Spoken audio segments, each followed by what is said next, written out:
नमस्कार दोस्तों, मैं दीपक शर्मा आपके अपने YouTube चैनल दीपक साइंस क्लासेस में आपका हार्दिक स्वागत है।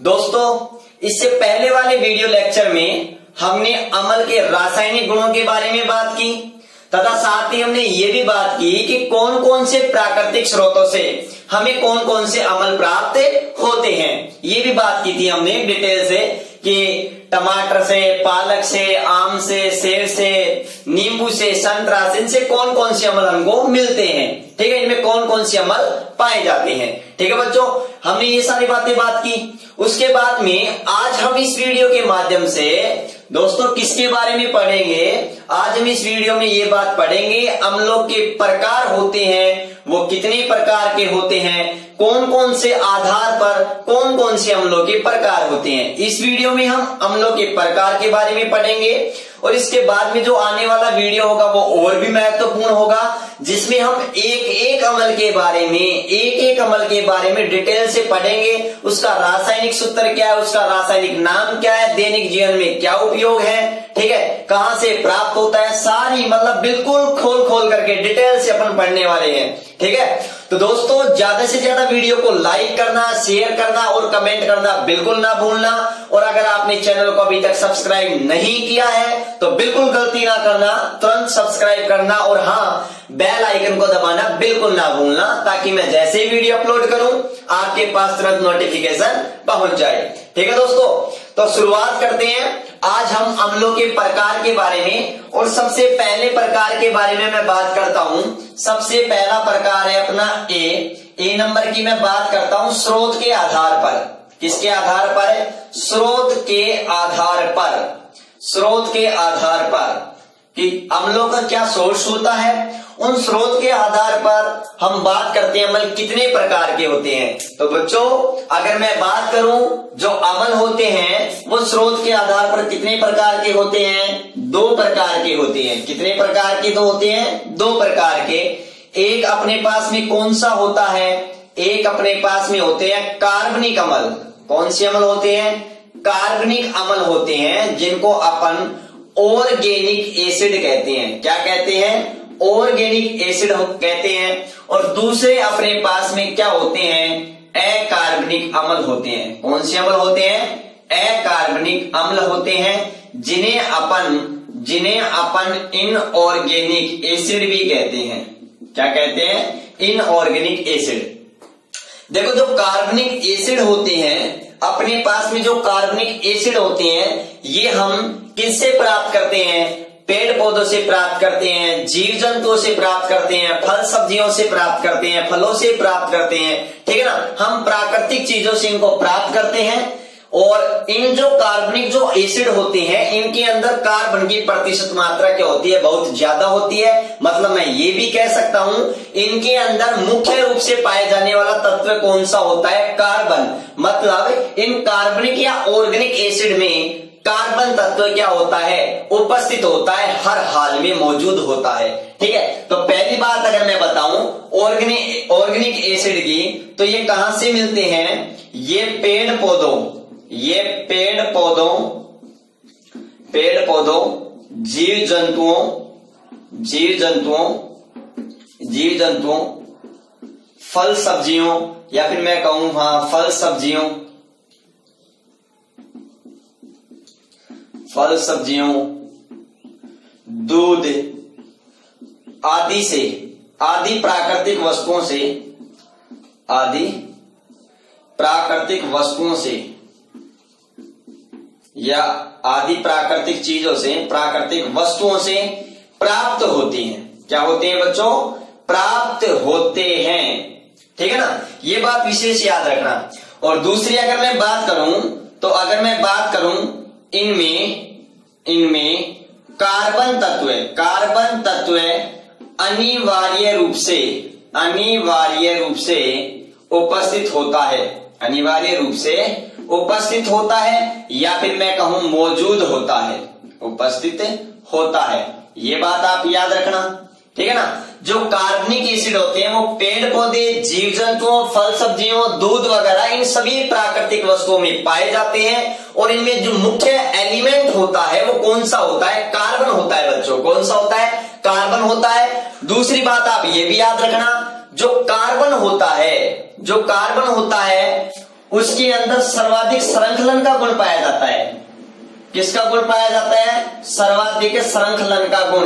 मतलब श्रृंखलन मतलब ऐसे बॉन्डिंग, लंबी सारी चैन बनाने का गुण पाया जाता है। ये भी आप विशेष रूप से ध्यान रखना, ठीक है ना। तो अगर आपसे क्वेश्चन पूछ लिया जाए सर्वाधिक श्रृंखलन का गुण कौन से तत्व में पाया जाता है, तो आप क्या बताओगे? कार्बन में। ये भी एक बहुत ही महत्वपूर्ण क्वेश्चन है, ठीक है। तो ये अपने कार्बनिक अम्ल की बात की। दूसरी बात मैं बात कर रहा हूं अकार्बनिक अम्ल। देखो इसका नाम से पता चल रहा है कार्बनिक अम्ल, और इसके मैंने आगे क्या लगाया? इन अकार्बनिक अम्ल, मतलब इसके अंदर कार्बन तत्व उपस्थित नहीं होता है, ठीक है ना। तो दूसरी बात ये भी याद रखना, इनमें कार्बन तत्व उपस्थित नहीं होता है। ये बात ना याद रखना, ठीक है ना। तो उनको अपन क्या कहते हैं? अकार्बनिक एसिड कहते हैं। मतलब जिनमें कार्बन तत्व उपस्थित होता है उन्हें तो अपन क्या कहते हैं? कार्बनिक अम्ल कहते हैं। और जिनमें कार्बन नहीं होता है उन्हें अकार्बनिक अम्ल कहते हैं। और कार्बनिक अम्ल होते हैं ये पेड़ पौधे जीव जंतु या फल सब्जियों या दूध वगैरह आदि प्राकृतिक वस्तुओं में पाए जाते हैं, जबकि ये प्राकृतिक वस्तुओं में नहीं पाए जाते हैं। इन्हें मानव द्वारा निर्मित किया जाता है, ठीक है ना। ये याद रखना, ये प्राकृतिक वस्तुओं में नहीं पाई जाती है, प्राकृतिक चीजों में नहीं पाया जाता है, ठीक है। उसके बाद में मैं बात करूं इनके एग्जाम्पल के बारे में, तो अगर मैं कार्बनिक एसिड की अगर मैं बात करूं तो कार्बनिक एसिड के एग्जाम्पल कौन कौन से हैं? तो एक तो अपने पास में बच्चों क्या आता है? फॉर्मिक अम्ल। क्या आता है बच्चों? फॉर्मिक एसिड आता है, जिसे अपन क्या कहते हैं बच्चों? चींटी का अम्ल भी कहते हैं। या जो चींटी के डंक में पाया जाता है, जो नेटल के डंक में पाया जाता है, जो मधुमक्खी के डंक में पाया जाता है, वो कौन सा अम्ल था? फॉर्मिक अम्ल था। और इस फॉर्मिक अम्ल को अपन क्या कहते हैं बच्चों? मेथेनोइक अम्ल कहते हैं। क्या कहते हैं? मेथेनोइक अम्ल। मेथेनोइक अम्ल इसका रासायनिक नाम है, जबकि फॉर्मिक अम्ल एक रूढ़ नाम है, एक प्रचलित नाम है, एक फेमस नाम है, ठीक है बच्चों। उसके बाद में दूसरा एग्जाम्पल की बात करूं तो एक आपने सुना होगा एसिटिक अम्ल। कौन सा अम्ल बच्चों? एसिटिक अम्ल, जिसका रासायनिक नाम क्या होता है? एथेनोइक अम्ल होता है। क्या होता है? एथेनोइक अम्ल होता है। और बच्चों ये एथेनोइक अम्ल या एसिटिक अम्ल किसमें पाया जाता है? सिरके में पाया जाता है। ये मैंने कल बताया भी था। अगर आपने वो इससे पहले वाला वीडियो नहीं देखा है तो आप उसको जरूर जाकर के देखिए। बहुत ही जबरदस्त तरीके से, बहुत ही बेहतरीन तरीके से एक एक एसिड के बारे में बताया गया है आपको, ठीक है। उसके बाद में अगर मैं नेक्स्ट एग्जाम्पल की मैं बात करूं तो नेक्स्ट एग्जाम्पल, तीसरा एग्जाम्पल की अगर मैं बात करूं तो एक अपने पास देखो, इनकी अगर मैं केमिकल फॉर्मूले की भी बात करूं तो मैं बात कर सकता हूं। इसका फॉर्मिक अम्ल का जो फॉर्मूला होता है वो CH3COOH होता है। एसिटिक अम्ल होता है, इसका फॉर्मूला CH3COOH होता है। और एक अगर मैं बात करूं ऑक्जेलिक अम्ल, कौन सा बच्चों? ऑक्जेलिक अम्ल। ये ऑक्जेलिक अम्ल का सूत्र क्या होता है? H2C2O4, ठीक है ना। या फिर मैं इसको ऐसे भी लिख सकता हूं COOH, ठीक है ना। जो भी ऑर्गेनिक अम्ल होंगे उनके अंदर, जो भी कार्बनिक अम्ल होंगे उनके अंदर याद रखना ये क्रियात्मक समूह पाया जाता है। याद रखना, ये भी याद रखना ये क्रियात्मक समूह पाया जाता है। ये जो कार्बनिक अम्ल होते हैं उनका जो क्रियात्मक समूह, जो फंक्शन ग्रुप होता है वो क्या होता है? COOH होता है। और बच्चे में इनमें कार्बन होता है वो अनिवार्य रूप से उपस्थित होता है, कार्बन जरूर उपस्थित होता है, ठीक है ना। ये बात भी आप याद रखना। और इन्हें पेड़ पौधों से और अपने या फिर जीव जंतुओं से, प्राकृतिक वस्तुओं से प्राप्त किए जाते हैं, ये भी याद रखना। तो देखो ऑक्जेलिक अम्ल का सूत्र क्या है? H2C2O4। देखो यहाँ पर भी कार्बन उपस्थित है, यहाँ पर भी कार्बन उपस्थित है, यहाँ पर भी कार्बन उपस्थित है। या फिर इसको ऐसे भी लिख सकते हो COOH, और ये आपस में कनेक्ट है, कार्बन कार्बन की बॉन्डिंग है यहाँ पर COOH। देखो कार्बन कितने हैं? हाइड्रोजन कितने हैं? 1 1 2। कार्बन कितने हैं? 1 1 2। ऑप्शन कितनी है? 2 और 2 4। तो ये अपने पास ऑक्जेलिक अम्ल हो गया, जो बच्चों किसमें पाया जाता है आपको पता है? ये किसमें पाया जाता है बच्चों? ये टमाटर और पालक में पाया जाता है। किसमें पाया जाता है? टमाटर और पालक में पाया जाता है। जो मैंने इससे पहले वाले वीडियो में आपको डिटेल से बताया था, ठीक है ना। ऑक्जेलिक अम्ल का रासायनिक नाम ऑक्जेलिक अम्ल ही होता है, ठीक है ना, ये भी बात आप याद रखें। सॉरी, ऑक्जेलिक अम्ल होता है अपने पास में, वैसे अपन इसको फेमस ऑक्जेलिक अम्ल बोलते हैं, हालांकि अपन इसका रासायनिक नाम भी लिख सकते हैं, ठीक है। तो मैं आपको एक एक एसिड के बारे में बहुत डिटेल से बताऊंगा, वहां पर अपन डिस्कस करेंगे इनके बाद में कि ऑक्जेलिक अम्ल का उपयोग भी किनमें किया जाता है। और भी इस प्रकार हमारे पास और भी कार्बनिक अम्ल है, जैसे ये सिट्रिक अम्ल था, वो सिट्रिक अम्ल भी क्या था, कार्बनिक अम्ल ही है, जो किसमें पाया जाता है, नींबू और संतरे में पाया जाता है, ठीक है ना। इस प्रकार से अगर मैं और बात करूं, टार्टरिक अम्ल जो इमली में पाया जाता है, अंगूर में पाया जाता है, कच्चे आम में पाया जाता है, वो भी अपने पास में कैसा अम्ल है, कार्बनिक अम्ल है। इसी प्रकार से हमारे पास में लैक्टिक अम्ल था, वो लैक्टिक अम्ल भी कैसा अम्ल है, कार्बनिक अम्ल है। इसी प्रकार से अगर मैं बात करूं, बेंजोइक अम्ल था अपने पास में, बेंजोइक अम्ल, वो बेंजोइक अम्ल भी कैसा है, कार्बनिक अम्ल है। और इसी प्रकार से अगर मैं बात करूं तो अपने पास में जो यूरिक अम्ल था, जो किसमें पाया जाता है, मनुष्य के मूत्र में, और बेंजोइक अम्ल किसमें पाया जाता है, घास में, और लैक्टिक अम्ल किसमें पाया जाता है, दूध एवं दही में, ठीक है ना बच्चों। आप ये भी याद रखना साथ में, इनके यूरिक अम्ल, हिप्यूरिक अम्ल, ये सारे के सारे कैसे अम्ल है, कार्बनिक अम्ल है बच्चों। कैसे अम्ल है, कार्बनिक अम्ल है। अब मैं बात करता हूं अकार्बनिक अम्ल की। तो देखो अकार्बनिक अम्लों के क्या एग्जाम्पल हैं। सबसे पहला एग्जाम्पल आता है अपने पास में, जिसका नाम है हाइड्रोक्लोरिक अम्ल। क्या है बच्चों, हाइड्रोक्लोरिक अम्ल, क्लोरिक अम्ल। हाइड्रोक्लोरिक अम्ल का सूत्र क्या होता है बच्चों, HCl होता है। क्या होता है, HCl होता है, जो हमारे आमाशय के द्वारा जो स्रावित जो रस होता है, जिसे अपन जठर रस कहते हैं, उस जठर रस में कौन सा अम्ल पाया जाता है, HCl अम्ल ही पाया जाता है। ये बात भी आप याद रखना, ठीक है ना। और हाइड्रोक्लोरिक अम्ल ये कैसा अम्ल है, अकार्बनिक अम्ल है। कैसा अम्ल है बच्चों, अकार्बनिक अम्ल है। दूसरा अपने पास में आता है सल्फ्यूरिक अम्ल। कौन सा अम्ल आता है, सल्फ्यूरिक अम्ल। सल्फ्यूरिक अम्ल का सूत्र होता है H2SO4। देखो यहाँ पर कार्बन उपस्थित नहीं है, यहाँ पर कार्बन उपस्थित नहीं है, इसलिए अपन इसको क्या कह रहे हैं, क्या कह रहे हैं, अकार्बनिक अम्ल कह रहे हैं। देखो यहाँ पर HCl, ठीक है ना, H2SO4, इसे सल्फ्यूरिक अम्ल कहते हैं। और बच्चों मैं आपको आगे बताऊंगा कि सल्फ्यूरिक अम्ल को क्या कहते हैं, अम्लों का राजा भी कहते हैं। क्या कहते हैं, अम्लों का राजा भी कहते हैं, तेजाब का मूल रसायन भी कहते हैं। और बच्चों सल्फर को क्या कहते हैं, गंधक कहते हैं, इसलिए इसे गंधक का अम्ल भी कहते हैं। और इसी को बैटरी में डाला जाता है, इसलिए इसे बैटरी का अम्ल भी कहते हैं, ठीक है बच्चों।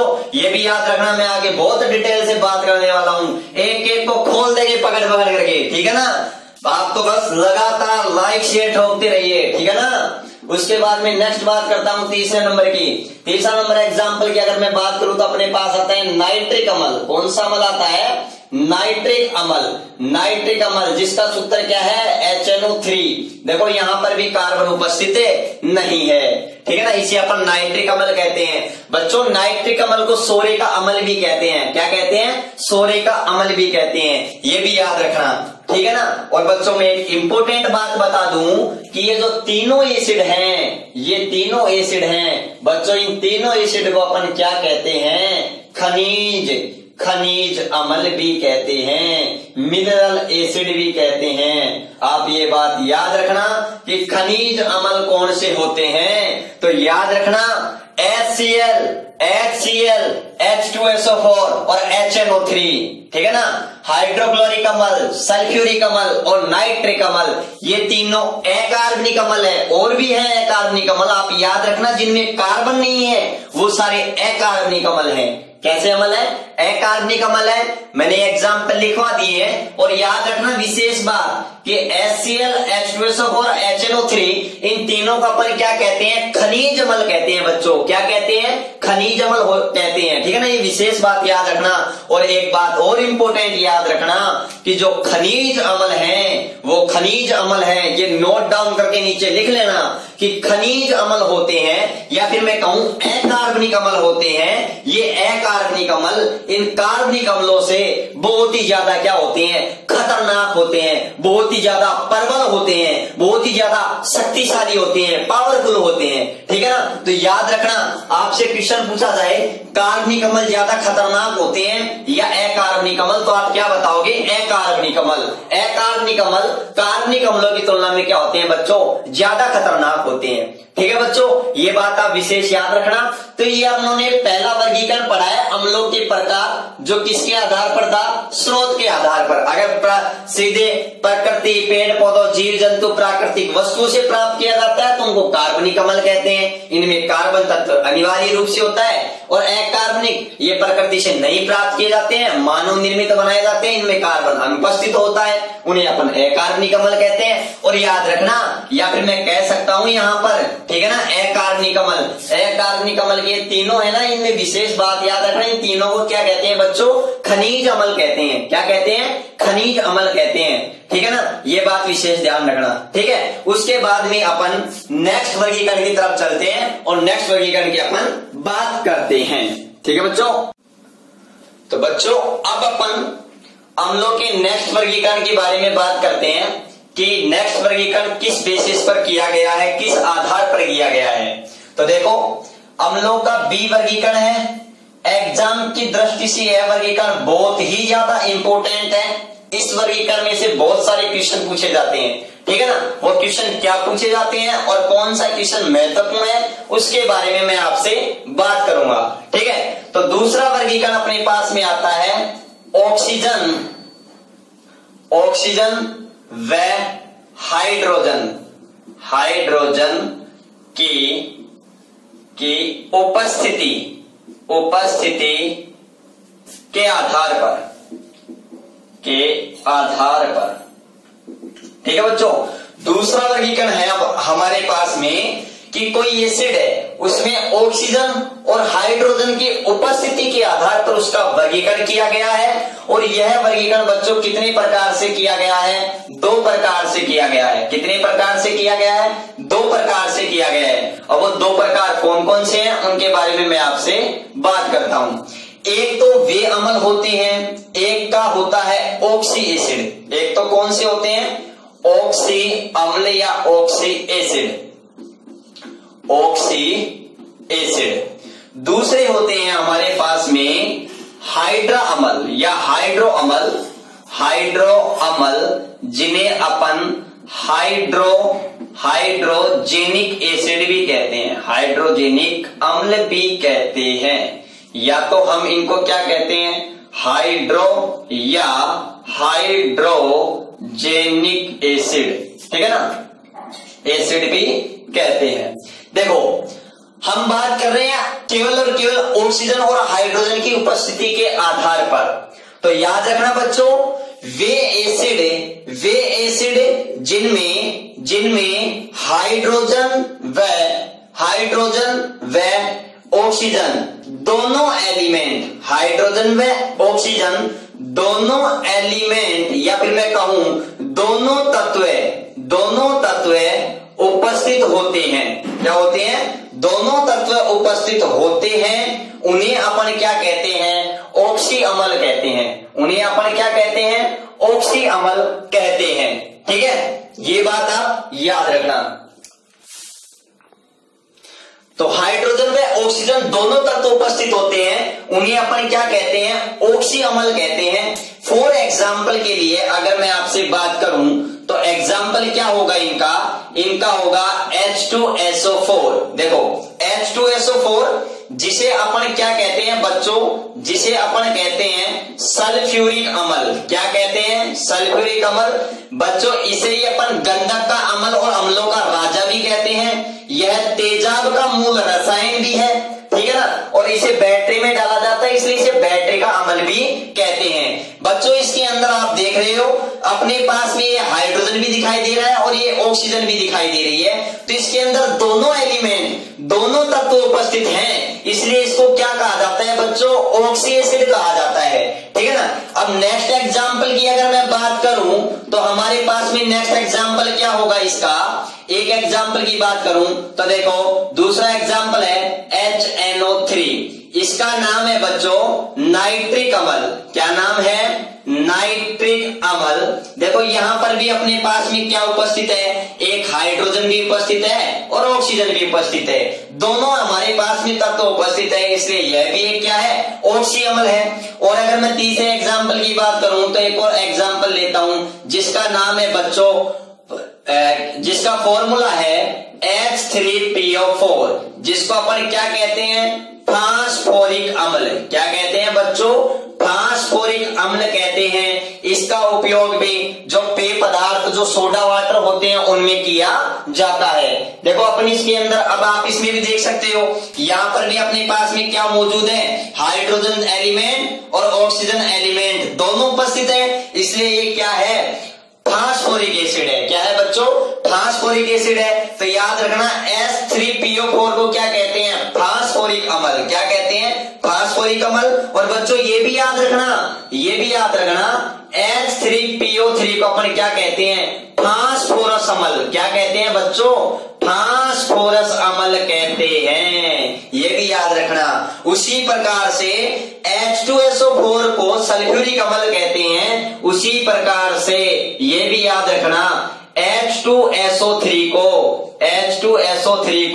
सल्फ्यूरस अम्ल कहते हैं। क्या कहते हैं? सल्फ्यूरस एसिड कहते हैं। ठीक है ना, ये बेसिक नॉलेज है, याद रखना। आपसे एग्जाम में पूछ ले सल्फ्यूरस एसिड और आप बता दो कौन सा? सल्फ्यूरिक पूछ लो, सल्फ्यूरस बता दो, तो ये कॉन्सेप्ट क्लियर होनी चाहिए आपको। सल्फ्यूरिक अम्ल H2SO4, सल्फ्यूरिक अम्ल H2SO3, फास्फोरिक अम्ल H3PO4, फास्फोरस अम्ल H3PO3। ठीक है ना, ये बात हमारे अच्छी तरीके से बच्चों क्या होनी चाहिए? क्लियर होनी चाहिए। ठीक है ना, इस चीज का विशेष ध्यान रखना। नेक्स्ट अगर मैं बात करूं, नेक्स्ट एग्जांपल की अगर मैं बात करूं तो मैं एक और एग्जांपल लेता हूं अपने साथ में, और वह एग्जांपल क्या है अपने पास में? H3BO3। देखो बच्चों यहाँ पर भी अपने पास में क्या है? हाइड्रोजन और ऑक्सीजन दोनों एलिमेंट मौजूद है। और बच्चों इसको क्या कहा जाता है? इसको कहा जाता है ऑर्थोबोरिक अम्ल। क्या कहा जाता है? ऑर्थोबोरिक अम्ल कहा जाता है। ठीक है, तो बच्चों ऑर्थोबोरिक अम्ल है, वह भी एक ऑक्सी अम्ल है। ऑक्सी अम्ल क्यों है? क्योंकि इसके अंदर हाइड्रोजन एलिमेंट भी है और ऑक्सीजन एलिमेंट भी है, इसलिए इसको दोस्तों क्या कहा जाता है? इसको ऑक्सी एसिड कहा जाता है। क्या कहा जाता है? ऑक्सी एसिड कहा जाता है। और एक बात और भी इंपोर्टेंट बता दूं, ऑर्थोबोरिक अम्ल है, इसका उपयोग किसमें किया जाता है? आंतों के उपचार में किया जाता है। ठीक है, तो ये हमने किसकी बात की है? अभी ऑक्सी अम्ल की बात की है। अब हम बात करते हैं हाइड्रो अम्ल की। किसकी बात करते हैं? हाइड्रो अम्ल की, जिसे हाइड्रोजेनिक अम्ल भी कहते हैं, हाइड्रोजेनिक एसिड भी कहते हैं। अब देखो बच्चों, हाइड्रोजेनिक एसिड या हाइड्रो अम्ल क्या होते हैं? हाइड्रो अम्ल किसे कहते हैं? तो सबसे पहली बात तो ये होती है बच्चों कि इनमें याद रखना, इनके अंदर ऑक्सीजन एटम नहीं होता है। ये बात आप विशेष याद रखना। जो हाइड्रो एसिड होते हैं इनमें ऑक्सीजन परमाणु अनुपस्थित होता है, या फिर मैं कहूं ऑक्सीजन परमाणु नहीं होता है। ठीक है ना, ये बात आप याद रखना। दूसरी बात कि इनमें जो देखो हाइड्रो नाम क्यों पड़ा है? क्योंकि इसके अंदर हाइड्रोजन एटम होता है, और वो हाइड्रोजन एटम होता है वो किसी हैलोजन परमाणु के साथ में क्या होता है? जुड़ा होता है। क्या होता है? जुड़ा होता है। तो इनमें हाइड्रोजन परमाणु किसी हैलोजन परमाणु से, किससे बच्चों? हैलोजन परमाणु। और हैलोजन परमाणु को बच्चों अपन किससे प्रदर्शित करते हैं? एक्स से। किससे प्रदर्शित करते हैं? एक्स से। और मैं आपको एक बात और बता दूं, जो हैलोजन समूह होता है, मैं आपको आवर्त सारणी पढ़ाऊंगा, उसके अंदर हैलोजन एक वर्ग आएगा, हैलोजन। याद रखना, आवर्त सारणी में वर्ग नंबर 17 को क्या कहते हैं? हैलोजन कहते हैं, जिसमें इसमें फ्लोरीन, क्लोरीन, ब्रोमीन, आयोडीन ये होते हैं, ठीक है ना। तो ये याद रखना, हाइड्रो अम्ल में ऑक्सीजन एटम नहीं होता है, तो फिर क्या होता है बच्चों, इनमें हाइड्रोजन परमाणु के साथ किसी हैलोजन परमाणु या कोई हैलोजन परमाणु, इसमें हाइड्रोजन परमाणु या फिर मैं कहूं हाइड्रोजन परमाणु कोई हैलोजन परमाणु के साथ क्या होता है, जुड़ा होता है। क्या होता है, जुड़ा होता है। मतलब मैं ये भी कह सकता हूं जो हाइड्रो एसिड होते हैं, हाइड्रो एसिड की बात करूं तो हाइड्रो एसिड को मैं HX लिख सकता हूं। क्या लिख सकता हूं, HX लिख सकता हूं। यहां पर X क्या क्या हो सकता है, देखो बच्चों X क्या क्या हो सकता है, या तो आपके पास में क्या हो सकता है, या तो आपके पास में HF हो सकता है, या HCl हो सकता है, या HBr हो सकता है, या HI हो सकता है। अगर HF, देखो बच्चों ये F fluorine, chlorine, bromine, iodine ये क्या है, हैलोजन परमाणु है। और बच्चों हैलोजन को अपन क्या लिखते हैं, X से इंडिकेट करते हैं। किससे इंडिकेट करते हैं, X से। तो देखो हाइड्रो एसिड की जो स्ट्रक्चर होती है वो इस प्रकार से होती है, मतलब आपको इस तरीके से नजर आएंगे HX, X का हम यहाँ पर HF, HCl, HBr, HI, ठीक है। अब इसको नाम कैसे बोलेंगे अपन इनका, तो देखो बच्चों नाम कैसे बोलेंगे, इसका नाम जैसे चलो आपको HCl का तो नाम पता होगा, क्या नाम है, हाइड्रोक्लोरिक अम्ल। H को क्या बोला अपन ने, हाइड्रो, हाइड्रोजन उपस्थित होती है इसलिए इसका नाम क्या दिया गया, हाइड्रो, ठीक है। हाइड्रो, Cl को यहाँ पर क्या बोला गया, क्लोरिक, क्या बोला गया, क्लोरिक, और पीछे क्या लगाया गया, अम्ल। तो HCl का नाम क्या है, हाइड्रोक्लोरिक अम्ल। उसी प्रकार से इसका नाम क्या हो जाएगा बच्चों, इसका नाम हो जाएगा हाइड्रोफ्लोरिक अम्ल। क्या हो जाएगा, हाइड्रोफ्लोरिक अम्ल। उसी प्रकार से इसका नाम क्या हो जाएगा बच्चों, इसका नाम हो जाएगा हाइड्रोब्रोमिक अम्ल। क्या हो जाएगा, हाइड्रोब्रोमिक अम्ल हो जाएगा। उसी प्रकार से HI को अपन क्या कह सकते हैं, इसको ये बोल सकते हैं हाइड्रो आयोडिक अम्ल, ठीक है बच्चों। तो ये इनका क्या हो गया, नाम हो गया। अब देखो अपन ऐसे भी बोल सकते हैं hydrogen iodide, hydrogen bromide, hydrogen chloride, hydrogen fluoride, अपन ऐसे भी बोल सकते हैं इनको, ठीक है ना। लेकिन सिंपल तौर पर अम्ल के रूप में बोलते हैं तो हाइड्रोक्लोरिक को, HCl को अपन हाइड्रोक्लोरिक अम्ल बोलते हैं। उसी प्रकार से HBr को हाइड्रोब्रोमिक अम्ल बोलते हैं, HI को हाइड्रो आयोडिक अम्ल बोलते हैं, ठीक है बच्चों। तो ये बात आप याद रखना। दूसरी बात क्या है, जरूरी नहीं है इनके साथ में हैलोजन ही हो, हैलोजन के समान कुछ अन्य तत्व भी, यहाँ पर कुछ अन्य एलिमेंट भी हो सकता है, कुछ अन्य समूह भी हो सकता है, कोई अन्य ग्रुप भी हो सकता है जो हैलोजन के समान सिंगल वैलेंसी रखता हो, ठीक है ना। क्योंकि हैलोजन की संयोजकता आपको मैं बता दूं कितनी होती है, माइनस की है, ठीक है ना। तो जैसे यहाँ पर मैं लिख दूं HCN, तो HCN क्योंकि CN भी यहाँ पर -1 होता है, ठीक है ना। वैसे तो इसको बोलते हैं साइनाइड, लेकिन यहाँ पर अपन क्या बोलेंगे, वही नाम बोलने का तरीका अपना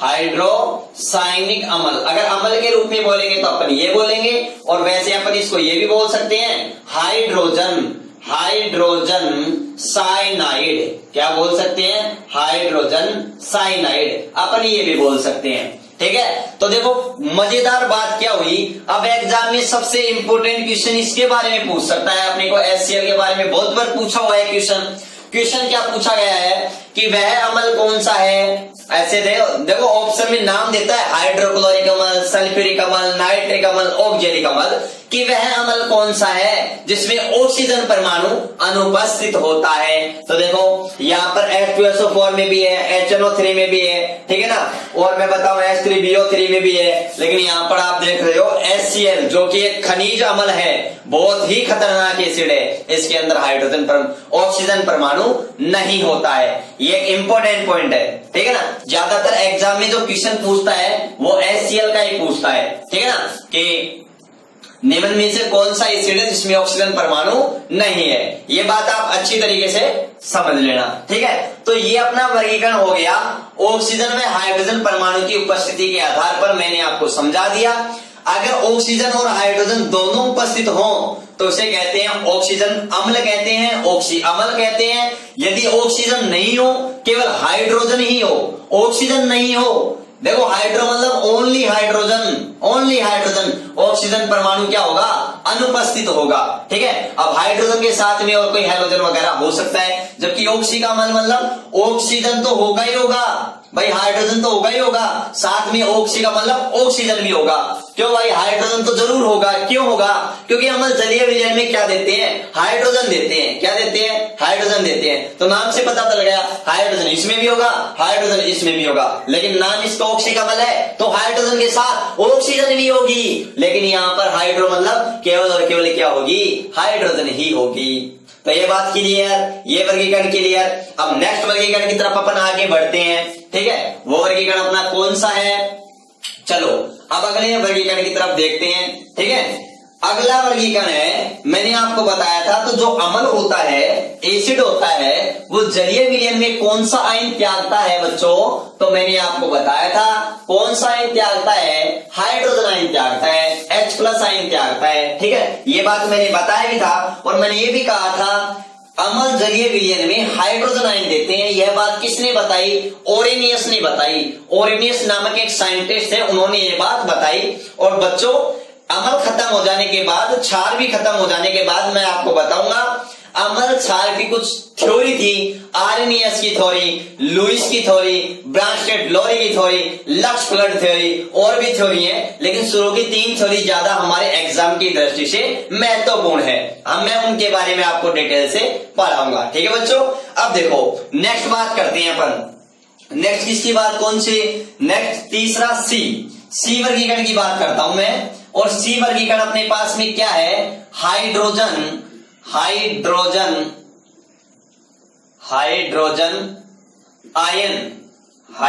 आयन त्यागने की क्षमता के आधार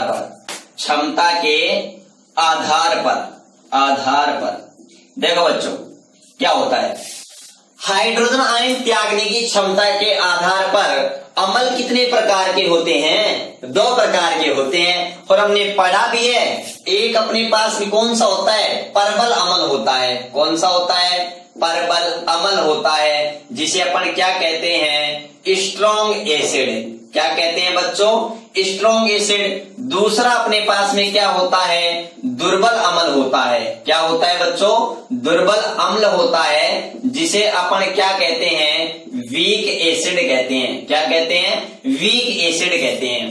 ये बात क्लियर। अब मैं आपको बताऊं कि परबल अम्ल अपन किसे कहते हैं। तो देखो बच्चों, जो जलीय विलयन में आसानी से, बहुत जल्दी या तीव्र गति से, बहुत ज्यादा मात्रा में हाइड्रोजन आयन त्याग दे, अधिक मात्रा में H+ आयन त्यागता हो, तो अपन उसको क्या कहते हैं, स्ट्रॉन्ग एसिड। क्या कहते हैं बच्चों, स्ट्रॉन्ग एसिड कहते हैं। तो मैं इनके नीचे लिख सकता हूं कि जलीय विलयन में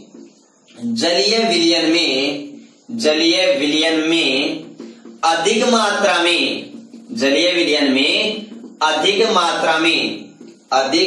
में H+ आयन देते हैं या H+ आयन त्यागते हैं। ठीक है, और ये होते हैं वो जलीय विलयन में, याद रखना, जलीय विलयन में, केवल और केवल जलीय विलयन में, मतलब एक्वस सॉल्यूशन में, जलीय विलयन में कम मात्रा में H+ आयन देते हैं। ठीक है ना, ये बात याद रखना। अब एक बात बताओ, ये जलीय विलयन में जो स्ट्रॉन्ग जो परबल अम्ल होते हैं बच्चों, जल में पूर्ण रूप से क्या हो जाते हैं, आयनित हो जाते हैं। पूर्ण रूप से क्या हो जाती है, आयनित। तो मैं ये भी कह सकता हूं ये पूर्णतः क्या हो जाते हैं, आयनित हो जाते हैं। पूर्णतः क्या हो जाते हैं, आयनित हो जाते हैं। ये बात याद रखना। जबकि जो वीक एसिड होते हैं, जो दुर्बल होते हैं, ये जो पूर्णतः आयनित नहीं हो पाते हैं जलीय विलयन में, तो ये पूर्णतः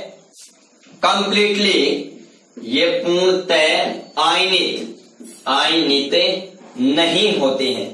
नहीं होते हैं। तो ये पूर्णतः आयनित नहीं होते हैं, तो पूर्णतः आयनों में नहीं टूटते हैं। जबकि जो स्ट्रॉन्ग एसिड होते हैं ये पूर्णतः आयनों में क्या हो जाते हैं बच्चों, टूट जाते हैं। और ये पूर्णतः आयनों में टूट जाने के कारण ये एक प्रबल वैद्युत अपघट्य की तरह क्या करते हैं, कार्य करते हैं। तो मैं ये भी कह सकता हूं ये पूर्णतः आयनों में टूट जाने के कारण ये प्रबल वैद्युत अपघट्य का कार्य करते हैं। प्रबल वैद्युत अपघट्य का कार्य करते हैं। ये बात आप याद रखना, ठीक है ना।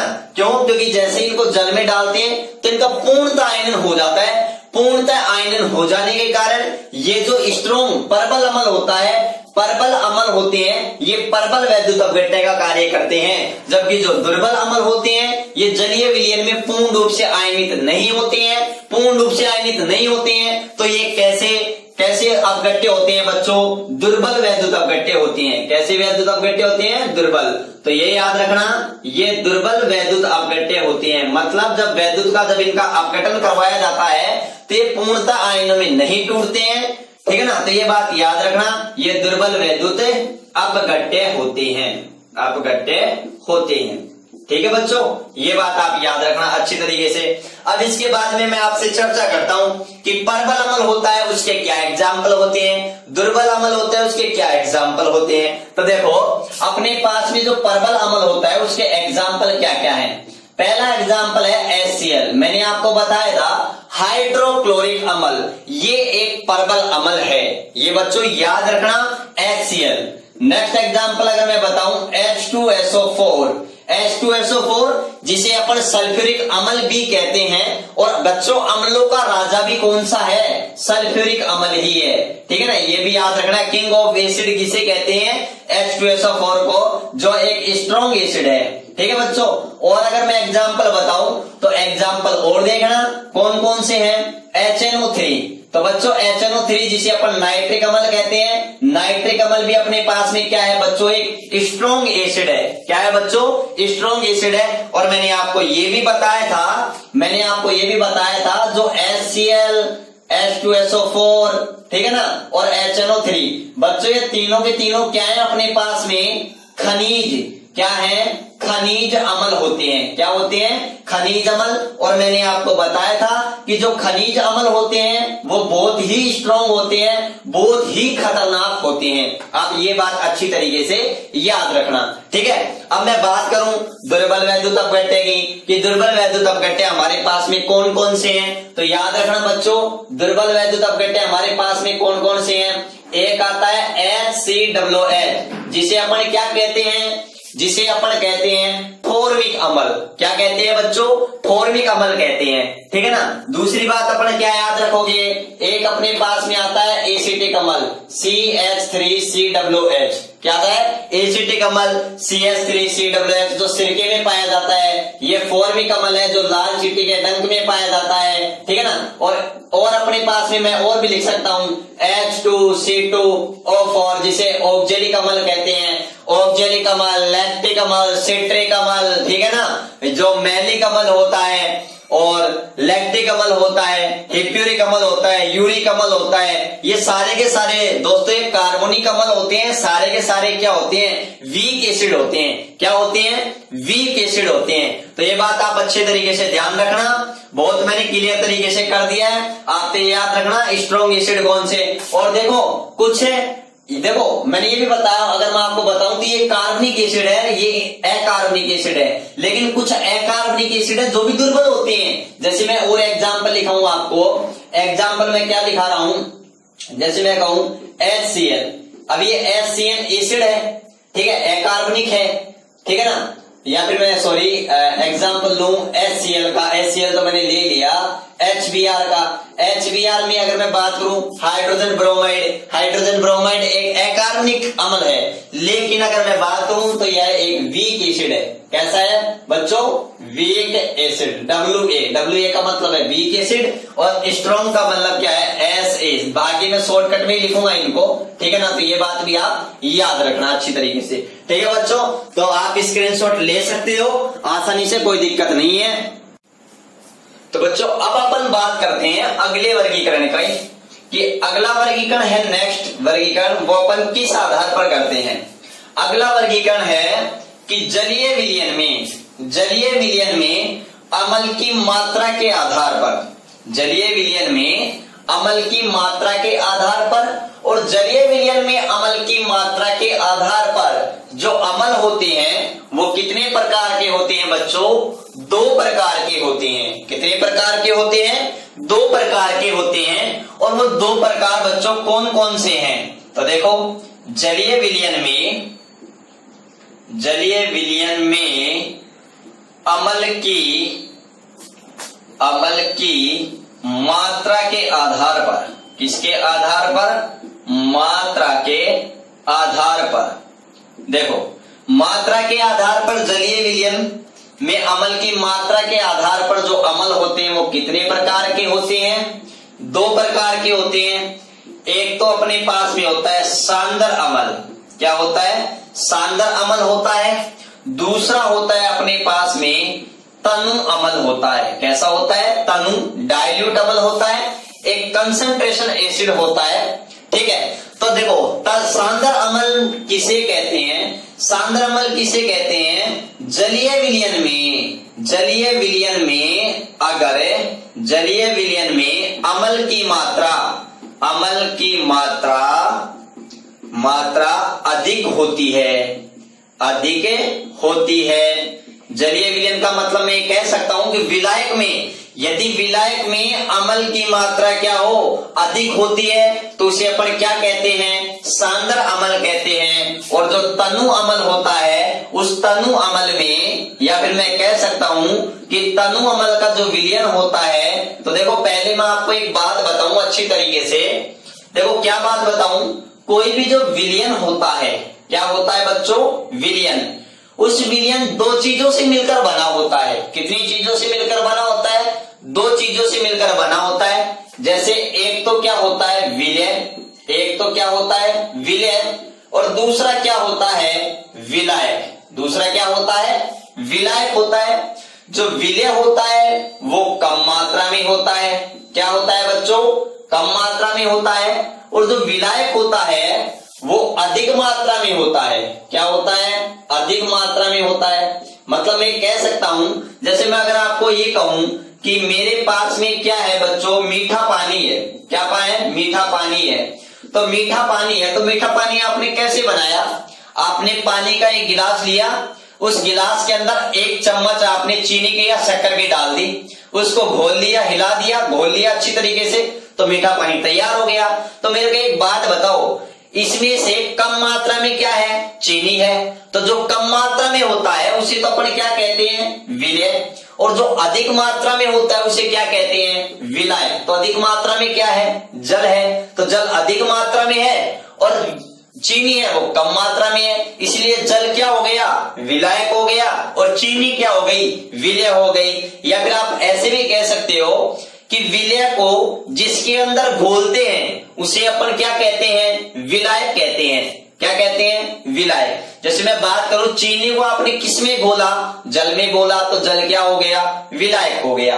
ठीक है। तो देखो ये मान के चलो आपके पास में ये पात्र है, आपके पास में ये पात्र है, इसमें आपके पास में मैं आपको ये कहूं कि इसके अंदर आपके पास दो पात्र हैं, दोनों में 1-1 लीटर क्या है, पानी है। ठीक है। लेकिन इसके अंदर हाइड्रोजन आयन की सांद्रता क्या है, ज्यादा, मतलब अम्ल की मात्रा क्या है, ज्यादा। अगर इसमें हाइड्रोजन आयन की सांद्रता कम है, मतलब या फिर मैं कहूं अम्ल की मात्रा कम है, ठीक है, तो उसे जिसमें अम्ल की मात्रा या फिर मैं कहूं हाइड्रोजन आयन की सांद्रता कम होती है उसे तो अपन क्या कहते हैं, तनु अम्ल। क्या कहते हैं, तनु। और जिसमें ज्यादा होती है उसे अपन बच्चों क्या कहते हैं, सांद्र अम्ल कहते हैं। क्या कहते हैं, सांद्र। तो देखो मैंने यही कहा है कि जलीय विलयन में अम्ल की मात्रा क्या होती है, अधिक होती है, तो क्या कहलाता है, सांद्र अम्ल। और तनु अम्ल जलीय विलयन में अम्ल की मात्रा क्या होती है, कम होती है। अम्ल की मात्रा क्या होती है, कम होती है। ये बात याद रखना। कम होने का मतलब क्या है, या फिर मैं ये भी कह सकता हूं कम होने का अधिक होने का मतलब भाई जलीय विलयन में अम्ल की मात्रा ज्यादा, इसका मतलब ये मैं ये भी कह सकता हूं कि विलायक में हाइड्रोजन आयन की सांद्रता, देखो सांद्रता को अपन बड़े ब्रैकेट से या बड़े डब्बे के अंदर बंद करते हैं। देखो ये हाइड्रोजन आयन है और जब मैंने इसको कोष्टक में बंद कर दिया तो ये क्या कहता है, हाइड्रोजन आयन की सांद्रता। ठीक है, तो विलायक में हाइड्रोजन आयन की सांद्रता क्या होती है, ज्यादा होती है। क्या होती है, ज्यादा होती है। और इसकी अगर मैं बात करूं तो मैं ये कह सकता हूं कि विलायक में हाइड्रोजन आयन की सांद्रता क्या होती है, कम होती है। क्या होती है बच्चों, कम होती है। अब मैं देखो एक और एग्जांपल से समझाता हूं, अगर आप अभी भी आपके नहीं समझ में आए तो फिर एक और एग्जांपल देखो, अपना देसी अंदाज और देसी एग्जांपल।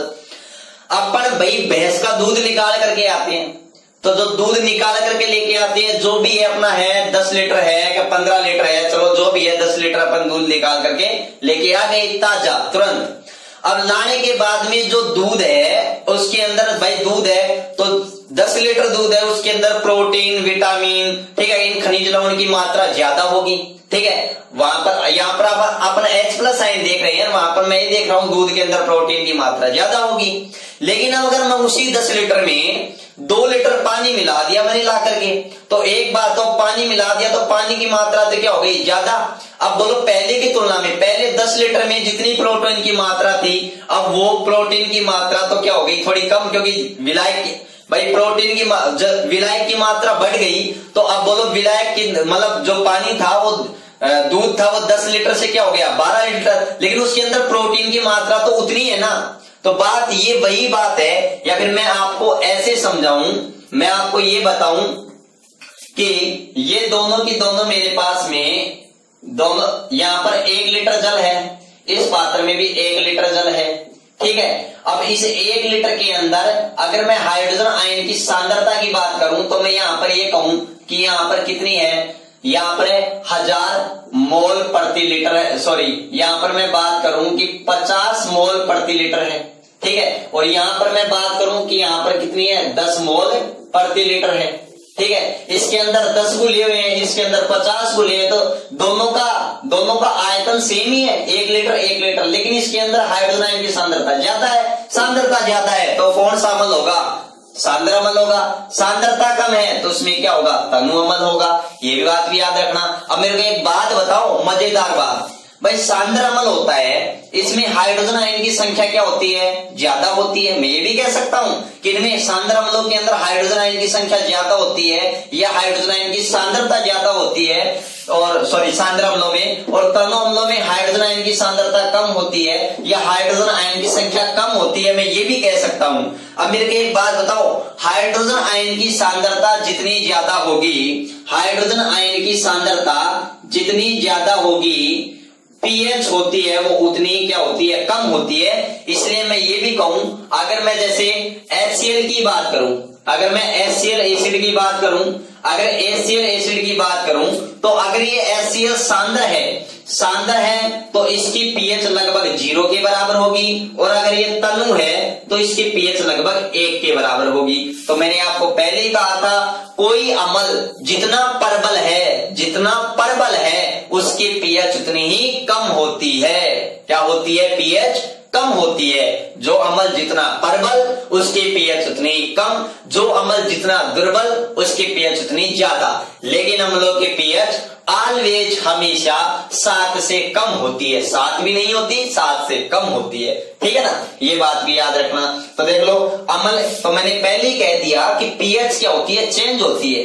अब देखो सांद्र ये तनु है, तनु कैसे करते हैं भाई, एक बात बताओ। देखो अब ये दोनों ही देखो यहां पर मैंने कहा कि हाइड्रोजन आयन की सांद्रता कितनी थी, 50 मोल प्रति लीटर थी। अब मैंने इसके अंदर जल मिला दिया, इसके अंदर मैंने क्या मिला दिया, जल, और वो जल भी कितना मिला दिया, मैंने 10 लीटर मिला दिया। अब 10 लीटर मिला दिया तो यहाँ पर आयतन टोटल कितना हो गया, 11 लीटर हो गया। अब देखो 11 लीटर के अंदर कितना मोल है, वही 50 मोल हुए भाई। हाइड्रोजन आयन की सांद्रता कितनी हुई, 50 मोल प्रति लीटर हुई, या फिर मैं कहूं सॉरी 50 मोल हाइड्रोजन आयन की सांद्रता, हाइड्रोजन आयन की संख्या मैं ऐसे कहूं, या फिर मैं आपको ऐसे समझाऊं, 1 लीटर में हाइड्रोजन आयन 50 है, ठीक है। यहाँ पर 1 लीटर में हाइड्रोजन आयनों की संख्या 10 है। अब देखो मैंने 10 लीटर पानी डाल दिया तो पानी तो 11 लीटर हो गया, लेकिन हाइड्रोजन आयन की संख्या तो वही 50 है, जबकि इसके 1 लीटर में 10 है। तो अगर इसकी एवरेज निकाले तो 2 लीटर में 20, 3 लीटर में 30, 4 लीटर में 40 और 5 में 50। ठीक है, तो इसके तो 5 में 50 एक तरीके से ऐसे देखा जाए तो इसके तो जो 50 हो गया 11 लीटर में लगभग पानी की मात्रा बहुत ज्यादा है, तो ये तो तनु हो गया। तो मतलब मैं ये कह सकता हूं कि जो सांद्र अम्ल होता है उसको अपन तनु कैसे कर सकते हैं, जल मिला करके। कैसे कर सकते हैं बच्चों, जल मिला करके अपन उसको क्या कर सकते हैं, तनु कर सकते हैं। क्या कर सकते हैं, तनु। और मैंने आपको बताया था कि अम्ल को जब तनु करते हैं तो अम्ल को धीरे धीरे और जल को हिलाते हुए, किसको, देखो मैं दोबारा रिपीट कर रहा हूं कि अम्ल को धीरे धीरे और जल को लगातार हिलाते हुए जल में अम्ल मिलाते हैं। ये बात आप जरूर याद रखना, ठीक है ना। अब देखो दूसरी इंपॉर्टेंट बात क्या है, दूसरी इंपॉर्टेंट बात यह है कि जो अम्ल होते हैं ना वो संक्षारक प्रकृति के होते हैं, बहुत खतरनाक होते हैं। इसलिए इन अम्लों को लोहे के पात्र में या धातुओं के पात्र में नहीं रखा जा सकता। इसलिए इन अम्लों को या तो चीनी मिट्टी के बर्तन में रखा जाता है या फिर कांच के पात्र में रखा जाता है। क्यों, क्योंकि इनकी प्रकृति कैसी होती है, संक्षारक होती है, ठीक है ना। ये बात याद रखना। और दूसरी बात, अब अपन लास्ट, ये अपना वर्गीकरण क्या हो गया बच्चों, कंप्लीट हो गया। लेकिन जाते जाते एक बात और कर लेते हैं अपन, बहुत इंपोर्टेंट बात है। आपने नाम सुना होगा, आपने नाम सुना होगा, किसका नाम सुना होगा, एक्वारेजिया का। किसका नाम सुना होगा, एक्वारेजिया का, जिसको क्या कहते हैं, अम्ल राज भी कहते हैं। क्या कहते हैं, अम्ल राज। बच्चों मैं क्लियर कह रहा हूं, अम्ल राज अलग है, अम्लों का राजा अलग है, ठीक है ना। अम्लों का राजा कौन सा है, H2SO4, और अम्ल राज किसे कहते हैं, एक्वारेजिया को। ये बात आप अच्छे से याद रखना। अब एक्वारेजिया होता क्या है उसके बारे में पहले हम बात करते हैं। तो सबसे पहली बात, यह पीले नारंगी रंग का द्रव होता है। कैसा होता है बच्चों, पीले नारंगी रंग का, पीले नारंगी रंग का द्रव होता है। अगर इसका कलर के बारे में पूछ लें, यह पीले नारंगी रंग का द्रव होता है। दूसरी बात, ये बनता कैसे है, तो बच्चों ये बनता कैसे उसके बारे में अगर मैं चर्चा करूं तो देखो मैं यहां पर कुछ जगह ले लेता हूं, ठीक है, उसके बाद देखते हैं। तो देखो एक्वारेजिया के बारे में देखना वापस से, फिर एक्वारेजिया जिसे अपन क्या कहते हैं, अम्ल राज भी कहते हैं। अम्ल राज अलग है, अम्लों का राजा अलग है, ठीक है। यह कैसा होता है, यह पीले नारंगी रंग का द्रव होता है। अब ये बनता कैसे है, अम्ल राज। तो बच्चों ये अम्ल राज कैसे बनता है, तो याद रखना HCl और HNO3, देखो दोनों स्ट्रॉन्ग अम्ल हैं, HCl और HNO3 के मिश्रण से बनता है। और इनका मिश्रण कितना होता है बच्चों, तो इनका मिश्रण होता है, इसके तो 3 भाग मिलाते हैं तो इसका 1 भाग मिलाते हैं। मतलब अगर ये 3 लीटर मिलाएंगे तो इसमें कितना लीटर, 1 लीटर क्या मिलाना पड़ेगा, HNO3। तो ये बात आप विशेष याद रखना। अम्ल राज या एक्वारेजिया होता क्या है, HCl 3 भाग HCl के 1 भाग HNO3 का जो मिश्रण होता है वो एक्वारेजिया होता है। बच्चों ये बहुत ही खतरनाक होता है, बहुत ही शक्तिशाली होता है, एक भभकता हुआ द्रव है जो कैसे कलर का होता है, पीले और नारंगी रंग का होता है। अब ये काम क्या आता है बच्चों, तो मैं आपको बात बताऊं बच्चों, जो सोना, चांदी और प्लेटिनम जैसी धातु होती हैं, सोना जिसका प्रतीक क्या है Au, चांदी का प्रतीक क्या है Ag, एंड प्लेटिनम, सोना, चांदी, प्लेटिनम धातुएं। बच्चों इन धातुओं को अपन क्या कहते हैं, उत्कृष्ट धातुएं भी कहते हैं। क्या कहते हैं, उत्कृष्ट धातुएं भी कहते हैं। इन्हें नोबेल धातुएं भी कहते हैं। क्या कहते हैं बच्चों, इन्हें नोबेल धातुएं भी कहते हैं। ये बहुत ही कम क्रियाशील होती है, इसके कारण ये तीनों धातु प्रकृति में स्वतंत्र अवस्था में पाई जाती हैं। ठीक है दोस्तों ये तीनों धातु सोना, चांदी, प्लेटिनम इतनी पावरफुल होती हैं ये भी अपने आप में कि इनको अकेला HCl या अकेला H2SO4 या अकेला HNO3 नहीं गला सकता। HCl, H2SO4 और HNO3 कितनी औकात नहीं है कि वो सोना, चांदी और प्लेटिनम जैसी धातुओं को भी क्या कर दें, गला दें। तो फिर क्या होता है, आपको पता है संगठन में क्या है, शक्ति है, बॉन्डिंग करते हैं दूसरे के साथ में। ये कहता है यार मेरे भी बस की नहीं है, मेरे भी अकेले के बस की नहीं है और मेरे भी अकेले के बस की नहीं है। तो ये कहता है कि यार तेरा थोड़ा सा मुझे सहयोग चाहिए, क्योंकि ये बहुत डेंजर होता है। ठीक है, तो ये दोनों आपस में मिल करके, इसका तो 3 भाग और इसका 1 भाग मिल करके एक्वा मिश्रण बनाते हैं। और उस मिश्रण को किस नाम से जाना जाता है बच्चों, एक्वारेजिया या अमल राज के नाम से जाना जाता है। बहुत ही शक्तिशाली होता है यह, सोने, चांदी और प्लेटिनम जैसे धातुओं को मिनट क्या सेकंडों में गला देता है। ठीक है, अब देखो इसका जब हम आज तो सब पढ़े लिखे हो गए, ठीक है, और नहीं भी हो तो इस वीडियो देखने के बाद में और अच्छे तरीके से समझ जाओगे। पहले आपने देखा होगा कि दीपावली के टाइम पर बहुत मतलब घरों के बाहर आभूषण साफ करवा लो, ऐसे फेरी वाले घूमते रहते थे। वो क्या करते थे, आभूषण लेते थे। अब अपन भी देखते थे यार दिवाली आ रही है, ठीक है ना, तो लक्ष्मी माता ज्यादा प्रसन्न होगी, तो क्यों ना आभूषणों को अच्छी तरीके से साफ करवाया जाए, सिक्के वगैरह को साफ करवाया जाए। तो अपन क्या करते थे, उन सिक्कों को लेकर के चले जाते थे। वो क्या करता था, चिमटी से उनको पकड़ता था और एक्वारियम में डबो दे देता, तुरंत बाहर निकाल लेता था। अब अपन तो क्या हो गए, खुश हो गए। अपन तो अपने तो पैसे कम लग रहे हैं, 10 रुपए लग रहे हैं, इसलिए खुश हो गए। खुश इसलिए हो गए क्योंकि अपना तो 10 रुपए में काम हो गया, साफ हो गए। लेकिन नुकसान क्या हुआ, जैसे उसने एक्वारेजिया में डुबोया, एक्वारेजिया बहुत खतरनाक द्रव है जो सोना, चांदी, प्लेटिनम को तुरंत क्या कर दिया, करना स्टार्ट कर दिया, गलाना स्टार्ट कर दिया। तो उसके बाद में उसका वजन चेक करना, उसका वजन आएगा वो कम आएगा। मतलब क्यों, क्योंकि कुछ मात्रा उसके अंदर गल करके एक्वारेजिया में रह गई, जिसे वो बाद में प्राप्त कर लेता है। अब उनका तो क्या गया, अपना तो 1 ग्राम भी सोना भी गया, तो फिर गए अपने तो बहुत सारे रुपए। ठीक है ना। तो बच्चों ये याद रखना, ये क्लास आज हमने अम्लों का वर्गीकरण पढ़ा। अगर क्लास पसंद आई है तो लाइक जरूर ठोकिएगा, कमेंट जरूर कीजिएगा कि आपको ये क्लास कैसे लगी, और चैनल को सब्सक्राइब करना बिल्कुल ना भूलिएगा, और ज्यादा से ज्यादा अपने दोस्तों के पास शेयर कीजिएगा। नेक्स्ट वीडियो के अंदर अपन अम्लों के उपयोग के बारे में पढ़ेंगे। ठीक है।